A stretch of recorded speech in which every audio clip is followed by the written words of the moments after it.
Welcome to the laboratory. Today we're exploring a very interesting question. Have you ever heard the phrase, "You are what you eat"? We just looked at that in our last video and we learned how we take energy from the sun in a process of alchemy within our digestive systems to turn food that's been converted by plants into bigger macromolecules. And that's kind of like, imagine you had paper clips and you're stringing them together and you make big long chains. For example, the cellulose that builds up trees, carbohydrates that help fuel humans, proteins that build our muscles, and vitamins and minerals that are helpful for our bodies to function. So we came from this chunk of coal. We're all organic beings with carbon in us, and we added in a special function to digest food, and we added in bones, like our friend Skelly here shows us. We added muscles to help us move, but what's really at the center of all of this that helps us move, that helps all of these coordinated actions happen? That's right, it's the nervous system, and it starts at the brain. So today we're going to learn a little bit about the brain, we're going to learn about how it functions, and we're going to do it experientially. So there's a great phrase, and it's up here. I hear and I forget, I see and I remember, I do and I understand. So how can we understand the nervous system and the brain and then how it helps direct functions in our body? We're going to find out today. All right, so where should we start? Where should we start?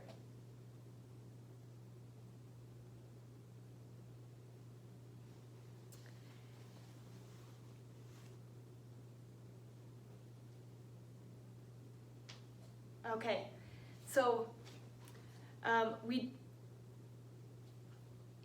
gonna pause that there. I give you one more chance. Okay, hi!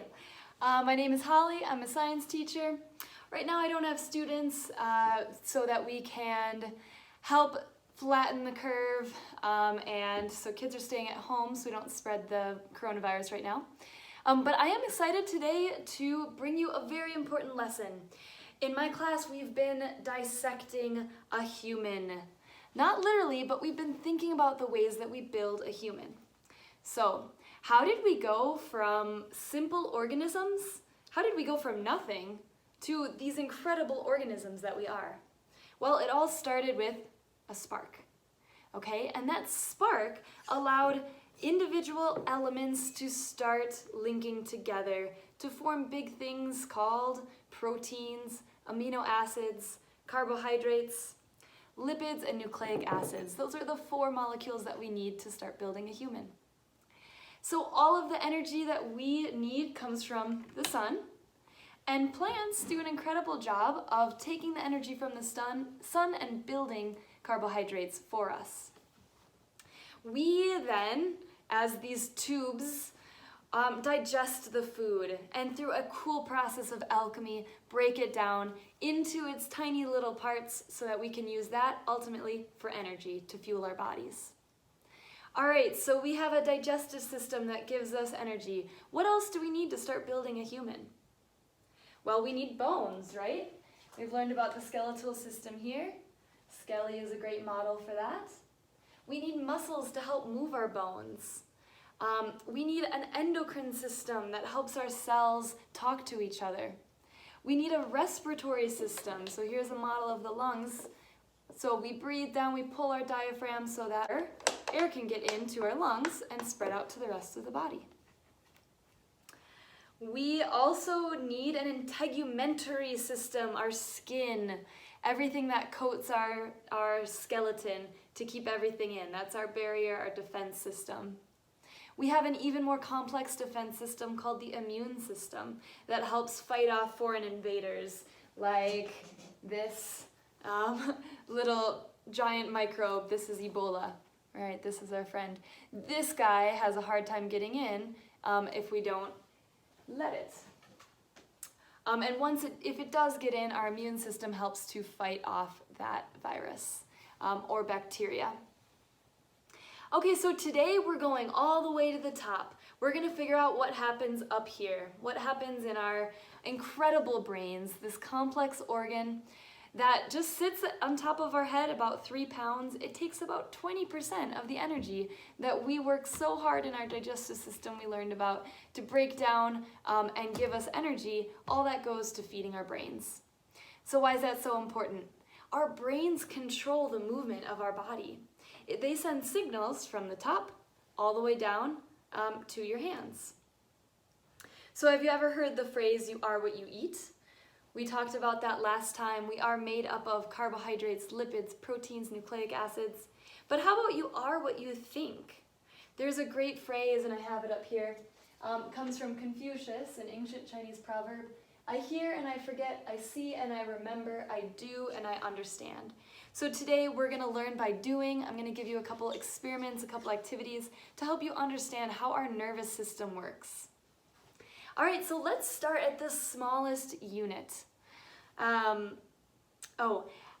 armed with this knowledge, you will be able to take over the world. Are you ready? How do we even start to build a brain? Well, it seems really complicated. How do we get all of the nervous tissue to fit in the brain?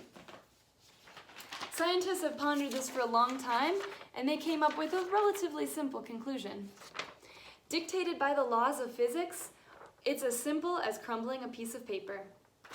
The same forces the atmosphere as you're developing in the womb, the outside pressure pushes back against the force of the inside of the cells pushing out. And that, as it crumples, forms the valleys and gyres of the brain. And today we're actually going to get to see exactly what a brain looks like. We're going to dissect this brain right here from a sheep. Okay, so I take my brain. I've just made a brain, easy as that. I'm going to put it in the cranium here, in the skull. I'm going to give Skelly a great thing to ponder over. I actually have no idea how to open this thing. Oh, here we go.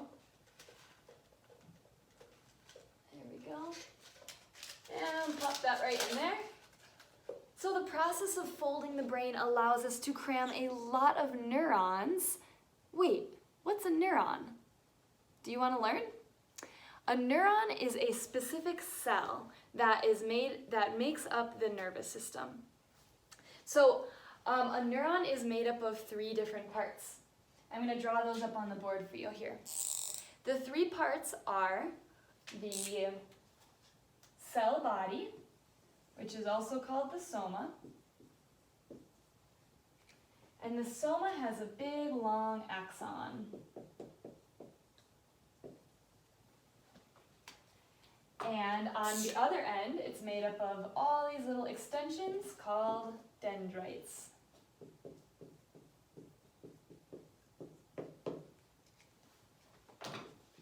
I'm going to color coordinate this. The axon is going to be in blue. The soma is the cell body. Do you know what all cells have? They need DNA, right, to give them the instructions to build the cell.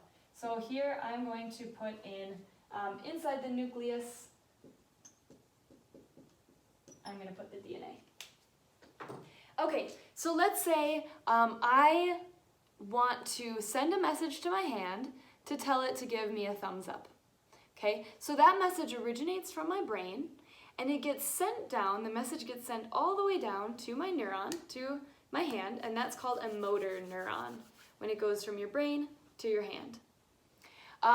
When it goes back up, if I touch something, I feel that this skull of this deer or a cow, I think this might be a cow, this is a cow. This is really smooth. That sensory information is being picked up by nerve sensors in my hand, and it's getting sent all the way back through my arm, up through a big long nerve, back to my brain. And that's called a sensory neuron. So we have motor neurons that go from our head to our extremities, allowing us to move. And we also have neurons that control our involuntary movements, things like breathing. there's a really awesome nerve called the vagus nerve, and that controls the parasympathetic nervous system. So here and a little bit later we'll do some yoga, and that act of doing yoga calms down your vagus nerve, and it calms your parasympathetic, or it activates your vagus nerve to calm down your parasympathetic nervous system, allowing you to rest and digest, or to tend and befriend, all of the nice calm things that we do in our life. All of that happens, everything that happens outside is called the peripheral nervous system. And things that are right up the central into my brain, that's the central nervous system. So your brain and spinal cord is your central, and your extremities make up the peripheral. Okay, so let's get back to our neurons. We know that they take information from the environment, from all of our 5 senses, our eyes, our ears, our taste, and our touch, and our sense of smell, right? And they bring that information in through things called dendrites. So dendrites sense the information out in the environment. You can put your fingers like this, they kind of are the sensors, and they bring it into the soma, or the cell body, where all the messages are added up, and then something happens with them, right? And if this cell wants to send out a message, it's going to be sent out the axon, which helps to communicate to the rest of the cell. Okay, so we are going to actually build a neuron here, and I think I'll move the camera so we can build it a little. All right, so here we go. We are going to learn how to actually build a model of a neuron using string and beads. Okay, here we go. So take your string and get a long length of it, cut it off at the end.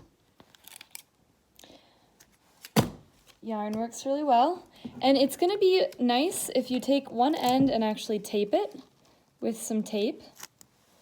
This will help to be able to feed them through the beads a little bit easier.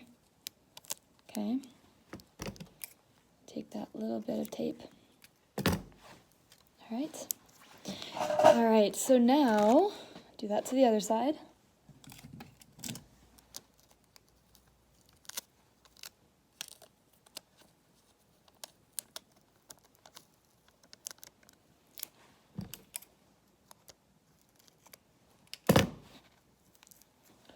Okay, so we're going to start with our dendrites. And remember, our dendrites are these green projections that come off, and they help pick up signals from other cells. Okay, so they're really branched looking. Okay, so I'm going to start with just one bead, and that's going to become the end. So move that all the way down to the middle of your string. Find the middle, the midpoint. Okay, and then take one end and go back through. And pull that tight like that. All right, and now you're gonna go ahead and make the dendrite. So add 4 more beads. 1, 2, through both of the strings, so 3.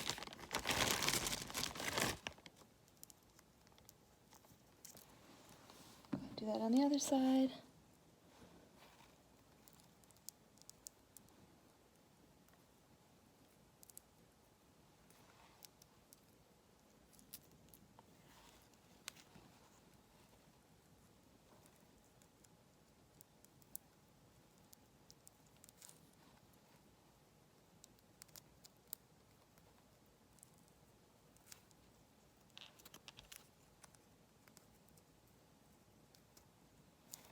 Okay, push all of those down till they reach the end of your bead.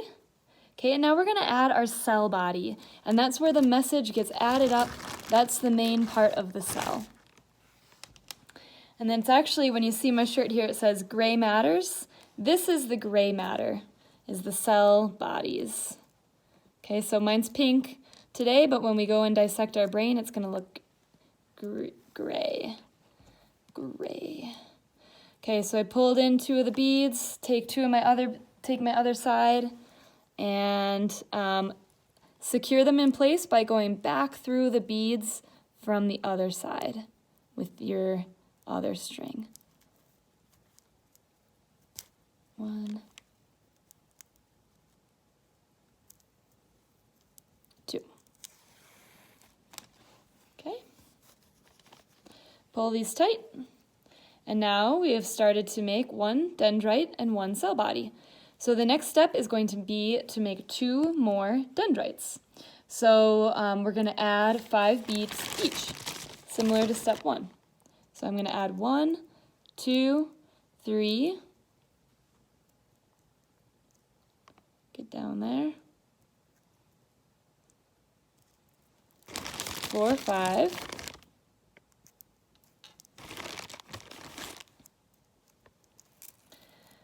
And I'm going to loop around this one and the end, loop around like that. Get that to stay in place, and then follow this, trace it back through so that this piece of yarn ends up in the middle. 1, 2, 3, 4. So it ends up back at our cell body. Okay, go ahead and pull that through. All right, that's 2 dendrites. Make 1 more on the other side. 1.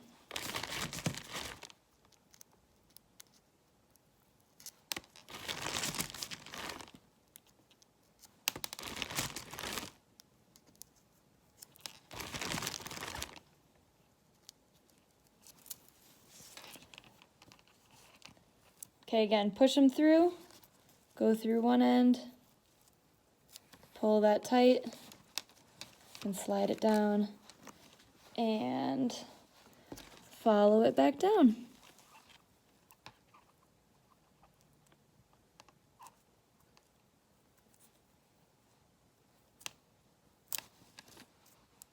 One, 2, 3,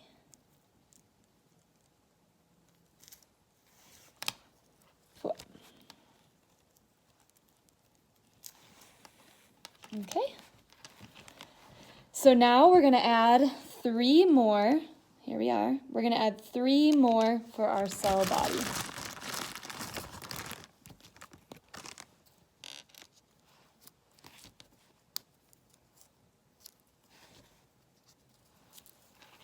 And secure them in place just like we did before. From the other side, take the other piece and loop it back through.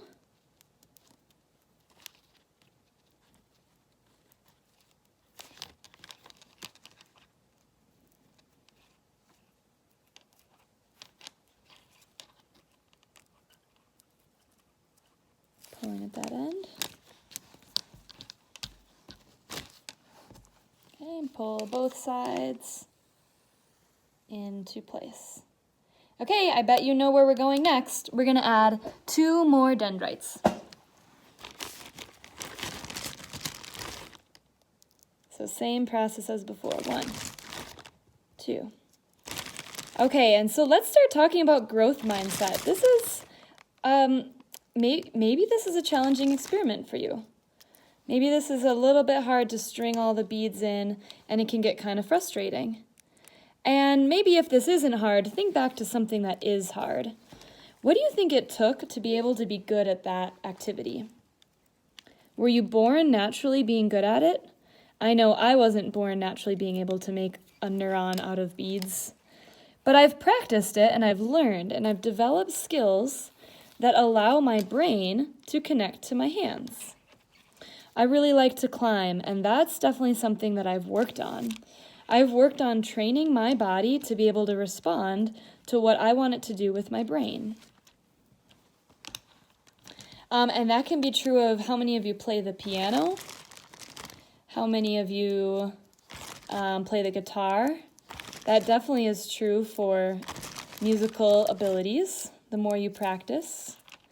If you know Malcolm Gladwell, he came out with an idea that you need 10,000 hours of experience to be a master.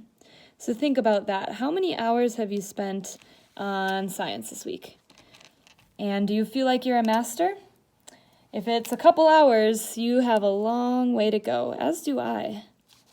But the more we practice and the more we stay with it, we can get better. And I'm actually going to show that to you when we dissect our brain. We're almost done with our neuron here. But when you look at the brain, you can actually see evidence of this. Scientists actually did think that the brain was fixed, that it didn't change at all.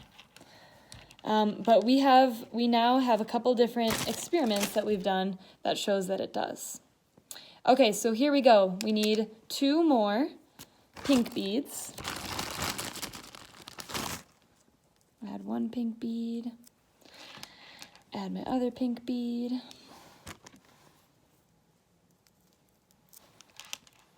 And loop back through.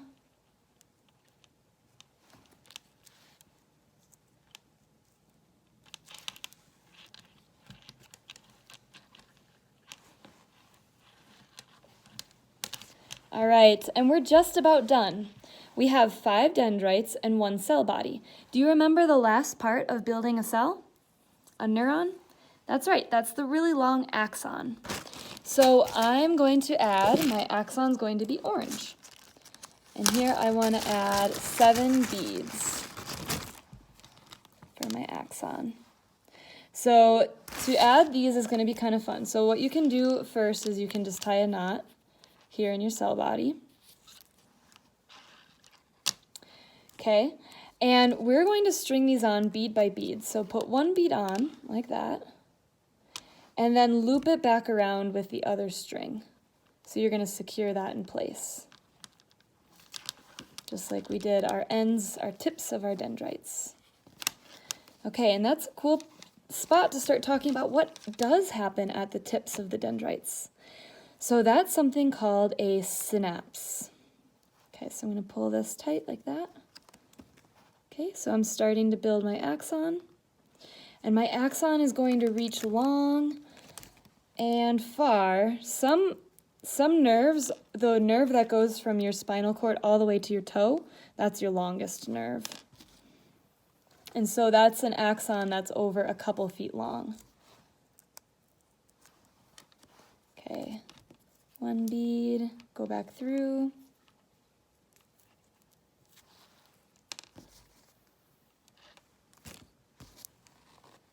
Bead, go back through.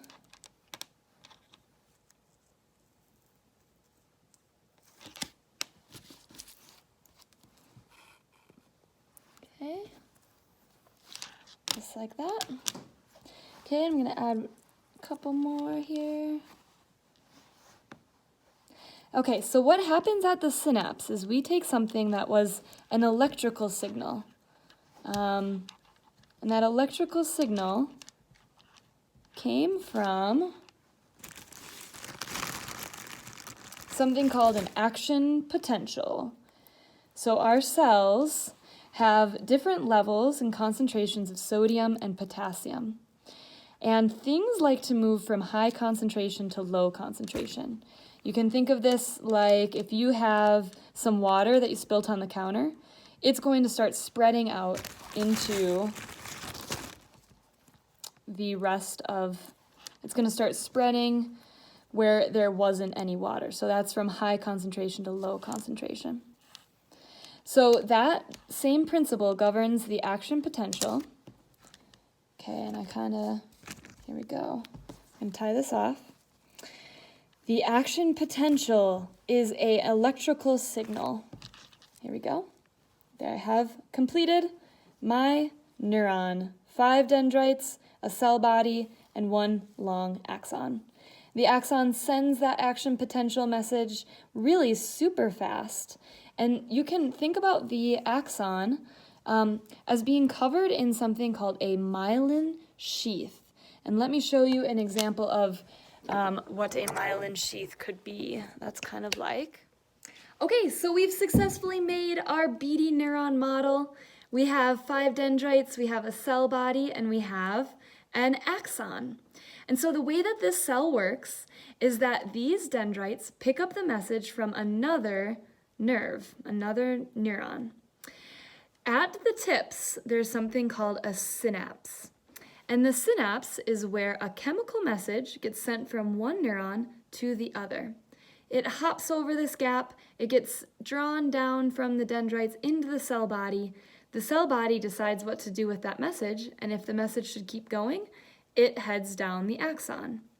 And you guessed it, at the axon, it's going to hit the dendrite of another cell, not the same one, but it's going to hit another dendrite, and that's where another synapse happens.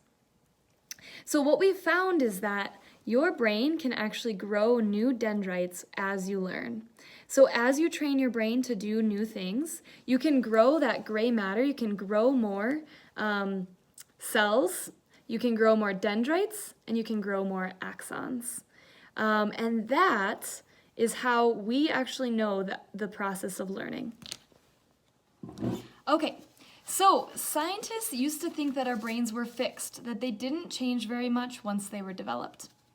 But we know a little bit differently now. Are you ready to dissect this idea?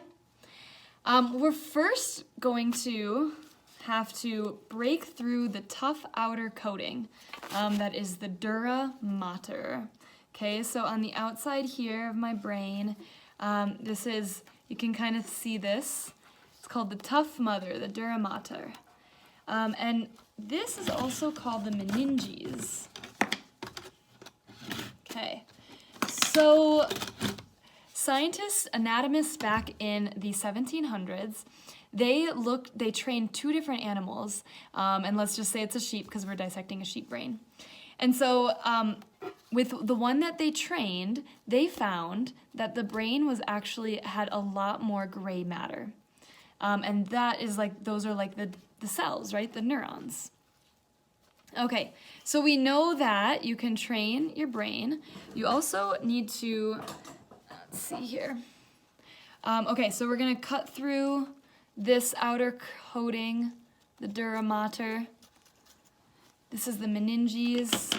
If you ever get meningitis, it's really terrible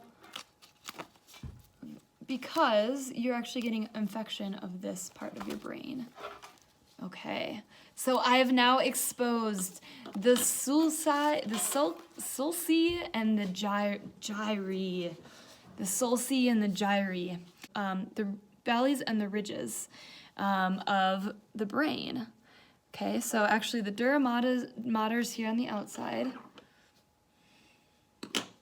I actually really do feel like I need to start this over. No, I can't because I have the gloves. We're just gonna roll. We're gonna roll with it. Okay. So you can see the meninges here then is this inner coating. Okay, so let's just start from the top.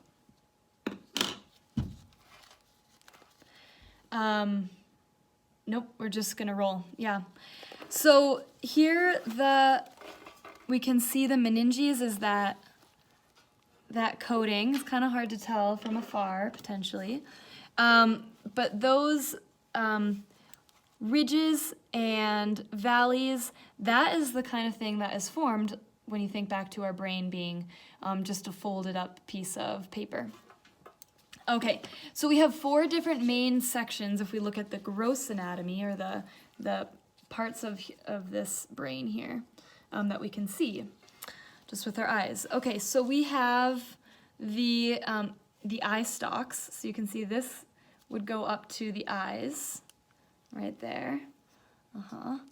And this is the anterior section then, if you label it.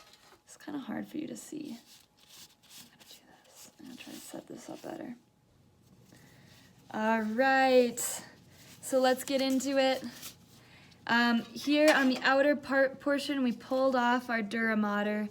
We can see that these go to the eyes, right? And they come in through the optic nerve.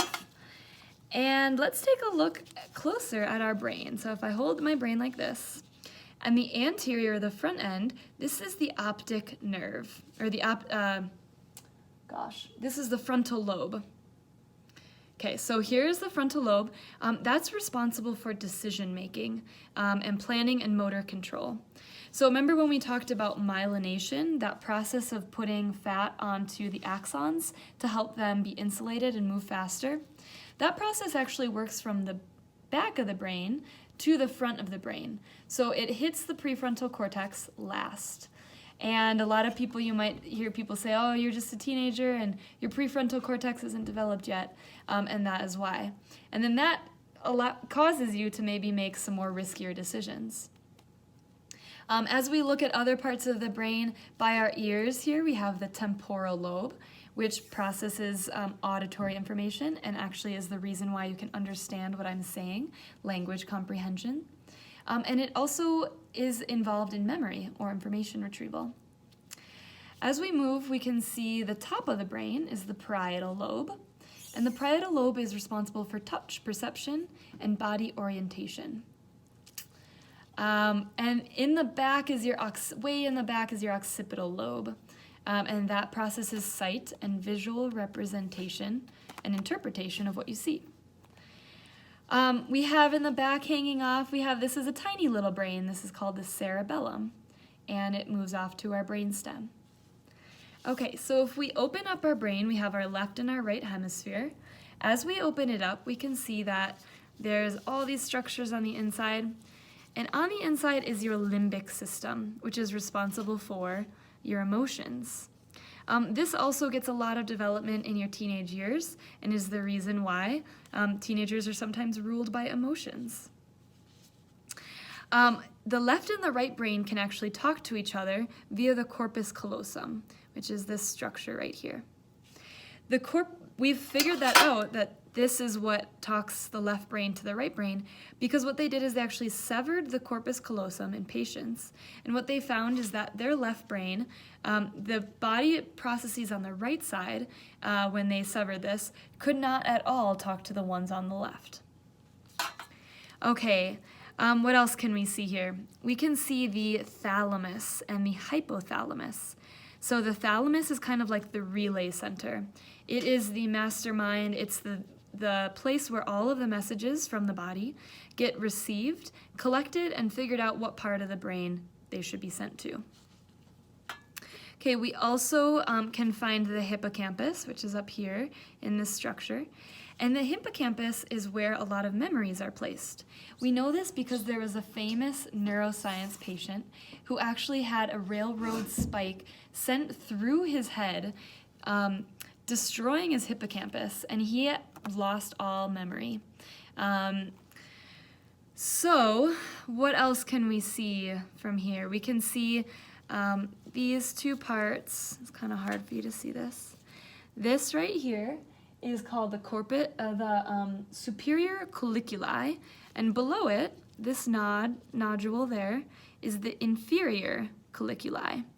The superior is involved in sight, and the inferior is involved in hearing, processing those messages. Okay, now I want to take you through, so we have left and right brain. Have you ever heard the phrase that you might be left-brained or right-brained? Maybe you're artistic or you're more mathematical. Scientists don't know if that's 100% true yet. But that's where the theory goes. Okay, as we open up the cerebellum, I'll just show you this. This is the little brain, and this is actually pretty big for a sheep because this controls motor control, and a sheep needs to be able to figure out where it's going. So that part is really big. What's really cool, as you can see in here, it's called the arbor vitae, which means tree of life. And so if you see the beautiful, I think this is so pretty. You see the beautiful structure there, it actually does look like a tree. And you can see the gray and the white matter played out pretty well. The white matter being the axons that carry the messages, and the gray matter being the cell body. Okay, so messages come up through the brainstem.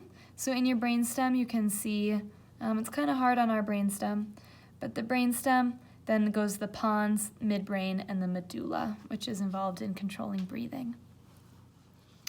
All right, so that is the brain here. I wanted to mention this about the hippocampus.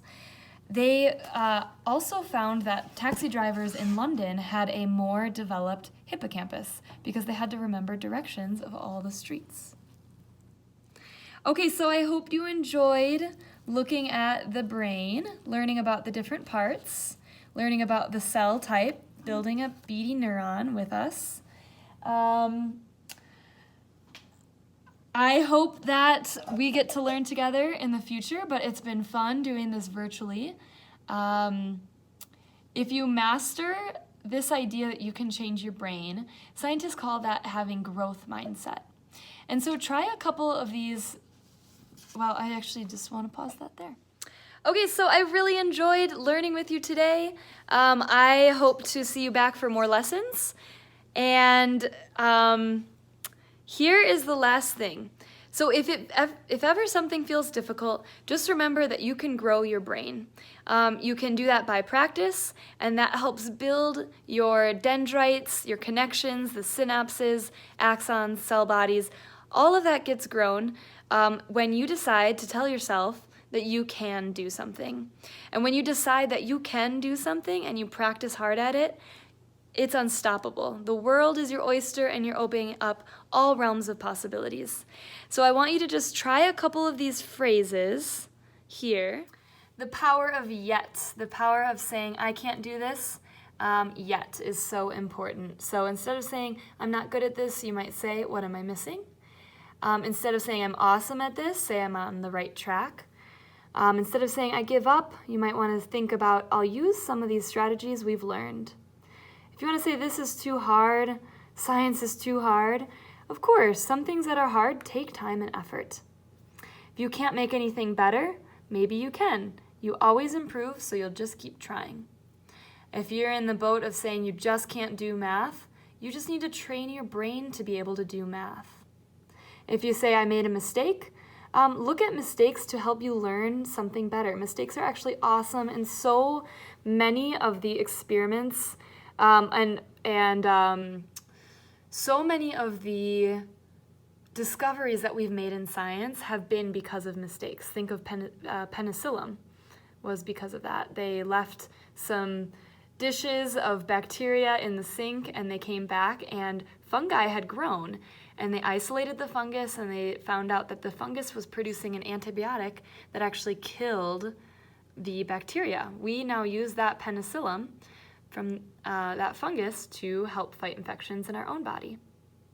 If you ever look at your classmate and think, oh, she's so smart, I will never be that smart, just look at her success and think, I wonder how she does that. Maybe what you don't see is that she goes home and she studies hours on end at night. That might be what it takes to be as smart as you want to be. Never think, well, you are good enough. If you say it's good enough, you might want to question, is it really my best work? And if ever plan A doesn't work out, good thing the alphabet has 25 more letters. All right, I hope this has been inspiring to you. I loved teaching this lesson. Lots more to come, so keep tuning in. Hope you build a beady neuron. And actually another thing is that's one model of a cell, but here's another one. So you can think of the brain as you're building your models. Here's an example of a student. He labeled the different parts. We just learned about the frontal lobe. He has the function on here. The brainstem controls the flow of messages between the brain and the rest of the body. Here we have, some of these have fallen off, but the spinal cord, the function, connects the peripheral nervous system and the brain and coordinates simple reflexes like pulling your hand from a hot object. So even in creating this brain stem, or this model of the brain, we have figured out how the brain works and how it's structured. So that is all. That's been a wrap.